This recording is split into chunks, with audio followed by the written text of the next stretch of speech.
ज्योतिष और जीवन में आपका स्वागत है। श्री गुरु चरणों में नमन कर श्री गणेश की वंदना करता हूं। हम कोई भी कार्य करें, यदि उस कार्य का जो विधान है उसके अनुसार यदि करते हैं तो उस कार्य की गुणवत्ता में वृद्धि हो जाएगी। उस कार्य से मिलने वाले जो शुभ परिणाम हैं वो सुनिश्चित हो जाएंगे। हम उपासना करते हैं इष्ट देव की कृपा प्राप्ति के लिए, हम देवता का मकसीद का जप करते हैं, स्तोत्र पाठ करते हैं। क्या कोई विधान है संक्षिप्त सा जिसके कारण जिसको करने से हमारा ये जो पूजन का उपासना का क्रम है, कार्य है, इसके परिणाम सुनिश्चित हो जाए, जो फल मिलने वाले हैं उनकी गुणवत्ता में वृद्धि हो जाए? क्या कोई विधान? उसी पर चर्चा आज के इस वीडियो में। हम इसको नियमित करें तो ये सामान्य व्यक्ति के लिए, सामान्य दैनिक पूजा के लिए मुश्किल से ये 2-3 मिनट का काम है। जब ये कंठस्थ हो जाए, प्रैक्टिस 2 मिनट कुल लगते हैं, प्रारंभ में हमको 3-4 मिनट लग सकते हैं। वैसे तो संकल्प आदि का बहुत लंबे चौड़े विधान होते हैं, वो हर व्यक्ति के लिए संभव नहीं है, कठिन है। असंभव है ऐसा मैं नहीं बोल रहा हूँ, लेकिन वो कठिन अवश्य है। स्वाभाविक सहजता से, सरलता से कोई भी व्यक्ति क्या कर सकता है, उसी पर चर्चा। तो सबसे पहले हम आसन पर बैठेंगे। आसन पर बैठ के ही हम हमारे इष्ट का स्मरण करेंगे, मंत्र जाप करेंगे, स्तोत्र पाठ करेंगे। आसन पर बैठ के ही करना चाहिए, खड़े खड़े नहीं करना चाहिए। तो हाथ को, आसन को स्पर्श करें। ओम आधार शक्ति कमलासनाय नमः, ओम आधार शक्ति कमलासनाय नमः, यह बोल करके आसन को प्रणाम करके फिर आसन पर बैठना चाहिए। दूसरे नंबर पर जल का पात्र, जिसे पंचपात्र बोलते हैं, आचमनी, उसमें जो चम्मच होती है वो, एक वस्त्र रखना चाहिए पास में हाथ पहुंचने के लिए, और एक छोटी कटोरी और, जिसमें हम विनियोग आदि का जल जिसमें डालेंगे, संकल्प का जल जो इसमें छोड़ेंगे, वो भी एक पात्र पास में रख के बैठना चाहिए। तो जल लें आचमनी से दाहिने हाथ में, ओम केशवाय नमः बोल करके पी लें। फिर दूसरी बार लेकर के चम्मच उसी आचमनी से ओम नारायणाय नमः बोल करके पी लें। तीसरी बार फिर लें, ओम माधवाय नमः बोल करके पी लें। और फिर चौथी बार लेकर के ओम ऋषिकेशवाय नमः बोल करके फिर हाथ को धो करके उस वस्त्र से पोंछ लेना चाहिए। ये जो हमारा आचमन का विधान है, इसके अतिरिक्त एक विधान और है, जिसे शक्ति उपासक, तांत्रिक उपासक जिसको प्रयोग में लाते हैं, वो है जल लेते हैं, ओम ऐं आत्म तत्वम शोधयामि नमः बोल करके जल को पी लिया जाता है। दूसरे में ओम ह्रीं विद्या तत्वम शोधयामि नमः बोल करके फिर पी लेते हैं। तीसरे में ओम क्लीं शिव तत्वम शोधयामि नमः बोल करके लेते हैं और पी लेते हैं। चौथे नंबर पर ओम ऐं ह्रीं क्लीं सर्व तत्वम शोधयामि नमः बोल करके हाथ धो के फिर वस्त्र से पूछ लेते हैं। आचमन करने के बाद सर्वप्रथम गुरु स्मरण करना चाहिए। यदि कोई हमारे गुरु हैं, हम उनका स्मरण करें और उनको नमन करके इस श्लोक का पाठ करेंगे। यदि कोई गुरु नहीं है, हमें कहीं से भी किसी भी प्रकार के माध्यम से कोई विधान मिला है और हम साधना करना चाहते हैं, कोई आवश्यक नहीं, कोई चिंता की बात नहीं। भगवान शिव आदि गुरु हैं। वो कोई व्यक्ति यदि है गुरु रूप में प्राप्त, तो वो भी भगवान शिव का ही दिया हुआ, उन्हीं की प्रेरणा से वो व्यक्ति माध्यम पर है। गुरु तो वही आदि गुरु। तो हम आदि गुरु भगवान शिव को गुरु रूप में स्मरण करें और उनका ध्यान करके नमन करते हुए फिर आनंदम आनंदकरम प्रसन्नम ज्ञान स्वरूपम निजबोध रूपम योगेंद्र मीड्यम भवरोग्य वेद्यम श्रीमद गुरु नित्यम अहम नमामि, यह बोल करके गुरुदेव को नमन कर दें। गुरु स्मरण नमन करने के बाद फिर गणपति स्मरण किया जाता है।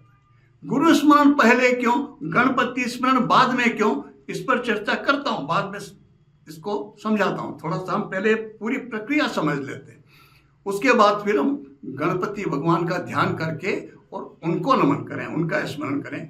गजाननम भूत गणादि सेवितम कपित जम्बू फल चारु भक्षणम उमासुतम शोक विनाशकारकम नमामि विघ्नेश्वर पाद पंकजम वक्रतुंड महाकाय कोटि सूर्य समप्रभ निर्विघ्नं कुरु मे देव सर्व कार्येषु सर्वदा।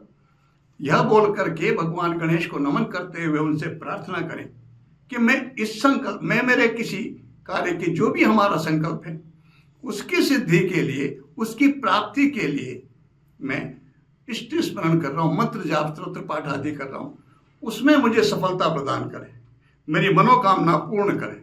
यह प्रार्थना गणेश जी से इस श्लोक को, इस स्तुति को बोल करके करनी चाहिए।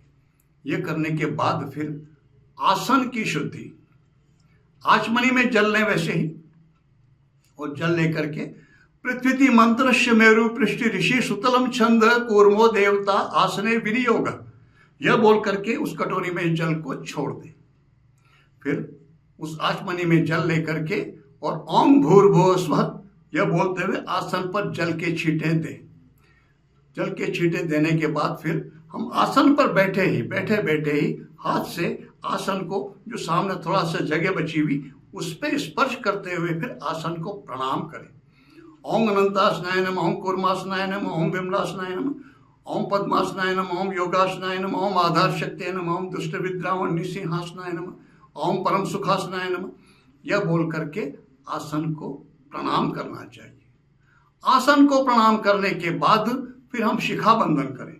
यदि हमारे शिखा है तो स्नान करते समय उसे खोल लें, और फिर जब यह पूजन इतनी प्रक्रिया करने के बाद फिर उस मंत्र को जो भी बोलता हूं उसे बोलते हुए शिखा में गठान लगानी चाहिए।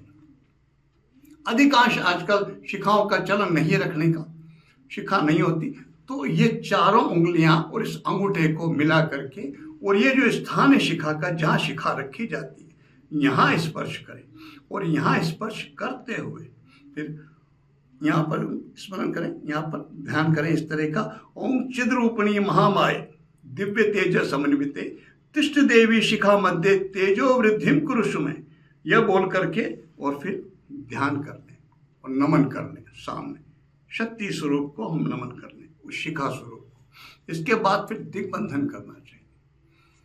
या तो हम पीली सरसों, अक्षत आदि कुछ लें, या फिर सिंपल चुटकी बजाएं, और चुटकी बजाएं। वो आसन पहले एक बार ये चुटकी बजाते हुए यहाँ पर ये ओम सर्वभूत निवारकाय शारंगाय सहस्राय सोदशनाय अस्त्राजाय हुं फट नमः, यह बोलते हुए ये जो उंगली तर्जनी और मध्यमा, इससे इस बाएं हथेली पर 3 बार इस तरह से प्रहार करना चाहिए। इसके बाद फिर हम लेंगे, फिर हम अक्षत आदि, फिर अक्षत लें, पीली सरसों लें, या फिर केवल चुटकी बजाएं। सामने, फिर इस कोण पे, फिर इस दिशा में, फिर इस कोण पे, फिर पीछे, फिर इस कोण पे, फिर इस दिशा में, फिर इस कोण पे, फिर ऊपर और नीचे, ये 10 दिशाएं। ऐसा करने से इस दाना ये है कि 10 दिशाएं बंध जाती है। आसन पर बैठने के बाद जब तक हमारा पूजन, जब तक हमारी स्तुति पूर्ण नहीं होती, तब तक कोई विघ्न बाधा नहीं आएगी। इस प्रयोजन से यह दिशा बंधन किया जाता है। यह करने के बाद दाएं हाथ की तरफ कल्पना करें कि मेरे गुरुदेव इधर विराजमान हैं। गुम गुरुभ्यो नमः, उनको नमन करें। भगवान गणेश जी बाएं हाथ की तरफ विराजमान है। गं गणपते नमः बोल करके गणेश जी को नमन करें। सामने इष्ट देवता विराजमान है, इष्ट देवता है नमः, यह बोल करके इष्ट देव को नमन करें। यह करने के बाद आसपास जब पूजन में हम बैठते हैं, बहुत सी इस तरह की आत्माएं विचरण करती हैं जिनकी प्रवृत्ति बाधाएं डालने की। भगवान शिव से प्रार्थना कि आसपास ऐसा कोई तत्व, कोई आत्मा कुछ है तो उन्हें यहाँ से दूर करो।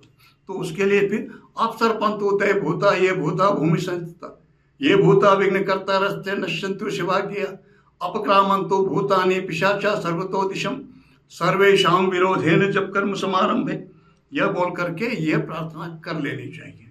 इसके बाद फिर भगवान भैरव से अनुमति लेंगे।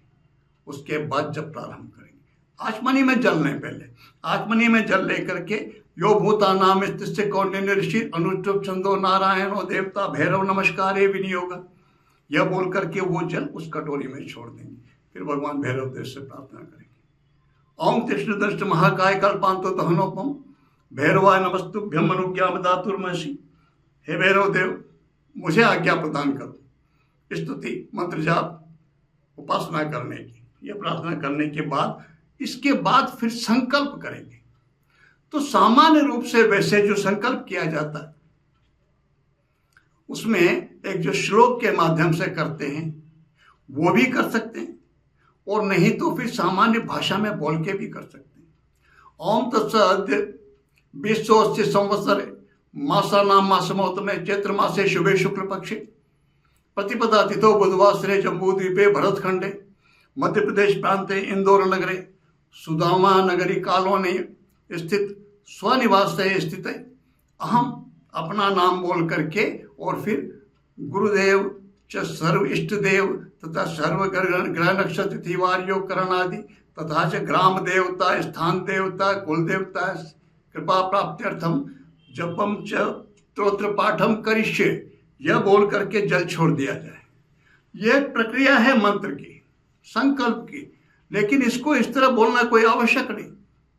हाथ में वो जल लेकर के कंकु अक्षत आदि लेकर के संकल्प बोल करके जल छोड़ा जाता है, वो उस तरह ले लिया जाए। अपना नाम बोलें सामान्य भाषा में, मैं और तिथिवार नक्षत्र का उल्लेख करें। तिथिवार महीना संवत आदि याद नहीं, अंग्रेजी तारीख तो याद होती है, वार तो याद होता ही है, उसका उल्लेख कर लें, पता बोल लें जहां हम बैठ करके कर रहे हैं, और फिर उसको जल को छोड़ दें। यह छोड़ने के बाद मंत्र जाप किया जाता है माला से, वही एक माध्यम होता है। तो माला को ग्रहण करने से पूर्व, जब से पूर्व हमें, हमारे यहाँ एक बोली जाती बात साधना में, देवम भूत्वा देवम यजेत, देवभूत देवता बन करके देवता का यजन करना चाहिए, पूजन करना चाहिए। तो यह प्रक्रिया व्यक्ति को एक देवत्व प्रदान कर देती है। यह प्रक्रिया करने के बाद समझें कि हम हर तरह से इस योग्य हो गए हैं अब, कि अब हम हमारे इष्ट का स्मरण, उनके मंत्र जाप स्तुति आदि कर सकते हैं। फिर प्राणायाम करना चाहिए, कम से कम 2 मिनट, 2 मिनट से 5 मिनट। प्राणायाम करने से सूर्य नाड़ी और चंद्र नाड़ी दोनों समस्थिति में आ जाएंगी, और बीच की जो सुषुम्ना है वो जागृत हो जाएगी। और मंत्र जाप की, मंत्र सिद्धि में सुषुम्ना का बहुत बड़ा योगदान होता है। ग्रहण काल में ये दोनों नाड़ियां, सूर्य और चंद्र, ये सम अवस्था में आ जाती हैं। और बाहर भी, सृष्टि में भी ग्रहण की स्थिति, अर्थात ग्रहण काल में सुषुम्ना तत्व, वो जो राहु का, जिसका स्वामी कौन है, राहु, और ग्रहण किससे लगता है, सूर्य को राहु से, चंद्र को राहु से। चंद्र ग्रहण में चंद्र ग्रसित होता है राहु से, सूर्य ग्रहण में सूर्य ग्रसित होते हैं राहु से। तो ये हम सुषुम्ना को जागृत कर लेते हैं प्राणायाम से, और ये सुषुम्ना को जागृत कर लेने से हमारी मंत्र जाप की जो प्रक्रिया है उसमें सिद्धि की जो उसकी प्रामाणिकता है वो बहुत बढ़ जाएगी, परिणाम की जो सुनिश्चितता है उसमें बहुत वृद्धि हो जाएगी। इसलिए प्राणायाम अवश्य कर लेना चाहिए। प्राणायाम करने के बाद माला का हम अक्षत आदि से ओम ऐंग ऐंग ह्रीं, ओम ऐंग ह्रीं क्लीं अक्षमालाय नमः, हम लगा भी सकते हैं और नहीं भी लगा सकते। ऐंग ह्रीं क्लीं अक्षमालाय नमः, यह बोल करके हम गंध लगाएं माला को, और फिर उसको हाथ में उठा करके मांग माले महामाय सर्वशक्ति स्वरूपिणी चतुर्वेद्यस्ते नष्टस्मान में सिद्धता भव, यह बोल करके हम मस्तिष्क से लगा करके और उसे गोमुखी में डाल करके, और फिर जब प्रारंभ करना चाहिए, जो भी हमारी प्रक्रिया, जो भी हम करते हैं, सबसे पहले गणपति मंत्र का जप करते हैं तो वो करें। गुरु मंत्र, कुछ गुरु का जो आदेश है, गुरुदेव का जो भी हमें प्रक्रिया बता रखी वो करें। लक्ष्मी की उपासना करना, लक्ष्मी का कोई भी मंत्र करना, तो उससे पहले भगवान नारायण का स्मरण करना, ओम श्री नारायणाय नमः, इसकी एक माला का जप करें। उसके बाद फिर लक्ष्मी की उपासना करें। भगवती दुर्गा का कोई मंत्र करना है तो उससे पहले नमः शिवाय का जप करें। उसके बाद फिर जो है तो दुर्गा के किसी भी मंत्र का जप करें। यह करने के बाद फिर अंत में, बाद में भैरव को नमन करें। भैरव को स्मरण नमन करने के बाद में अंत में क्षमा मांग लेनी चाहिए, जो कुछ हमसे हुआ, जो कुछ हमने किया, इसमें कोई भी किसी भी प्रकार की त्रुटि यदि हुई हो तो भगवती मातेश्वरी, मेरे इष्ट देव, मेरे गुरुजन मुझे क्षमा करें। यह क्षमा मांगते हुए और फिर जो कुछ मैंने किया है फिर वही संकल्प की तरह से बोलें, और ये मैं उनकी कृपा प्राप्ति हेतु समर्पित कर रहा हूं, और समर्पण करके जल छोड़ दें। यह प्रक्रिया जब हमें कंठस्थ हो जाती है, इसको करने में मुश्किल से 3 मिनट लगते हैं।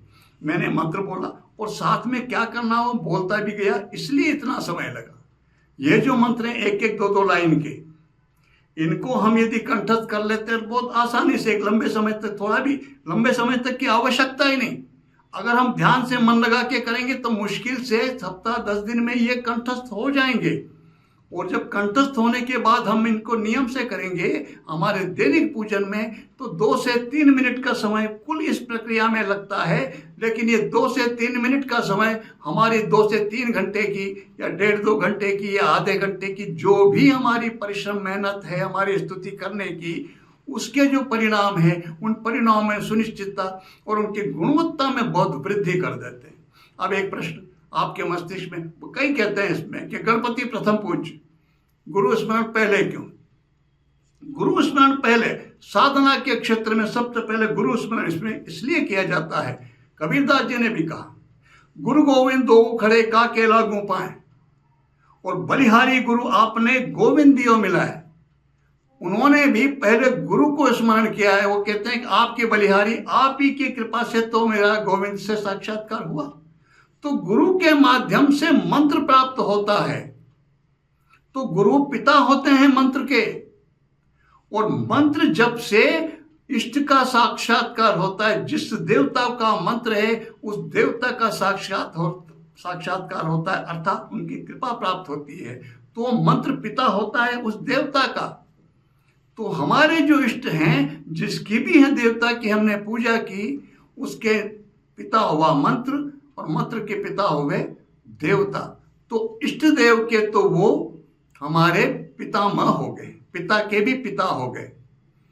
हमारे यहाँ पर तो प्रक्रिया है, परंपरा है, जो वरिष्ठतम हैं उन्हें पहले सम्मान दिया जाता है, उन्हें पहले पूजा जाता है। इसलिए सबसे पहले गुरु स्मरण होता है। गुरु की कृपा से ही तो मंत्र मिला, और उस मंत्र के माध्यम से देवता की कृपा मिली। इसलिए गुरु प्रथम पूज्य है, गुरु को प्रथम पूजा जाता है। उसके बाद फिर भगवान गणेश से प्रार्थना की।